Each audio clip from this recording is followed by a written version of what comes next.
যারা মাইলস্টোন স্কুলের দায়িত্বে আছেন, এই যে বাচ্চাদের লাশগুলি গুম করা হচ্ছে, নিয়ে যাওয়া হচ্ছে, সারা বাংলার মানুষের চোখের পানি ছড়াচ্ছে, এই পানির কিন্তু একদিন দাম দিতে হবে। যারা 200 মারা যাচ্ছে, 20 জন দেখাচ্ছেন, কেন ভাই?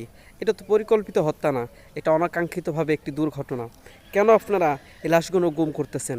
যাদের পরিবার আছে, পরিবার তো কান্না করতেছে, যারা অসহায় আছে, সারা বাংলার মানুষ যারা কান্না করতেছে, তাদের চোখের পানির দাম দিতে হবে। আমি সাধারণ মানুষ হিসেবে বলতে চাই, যারা সেনাবাহিনীর দায়িত্ব আছেন, আপনাদের বাংলার মানুষ সম্মান করে, আপনাদেরকে ভালোবাসে, স্যালুট করে। এমন কিছু করেন না বা করতে দিয়েন না যাতে করে আপনাদের প্রতি জনগণের ভালোবাসাটা নষ্ট হয়ে যায়, আস্থা হারিয়ে যায়।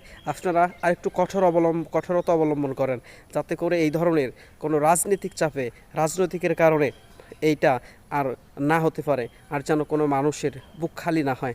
দেখেন, যারা মৃত্যুবরণ করেছে, আপাতত তাদের লাশটা তাদের কাছে পৌঁছিয়ে দেন, যাতে করে তারা একটু শান্তি পায়, তাদের সন্তানদেরকে একটু কবর দিতে পারে। আর কত মানুষকে কাঁদাবেন আপনারা? আপনাদের কাছে প্রশ্ন, আর কতজন কাঁদলে আপনারা শান্ত হবেন?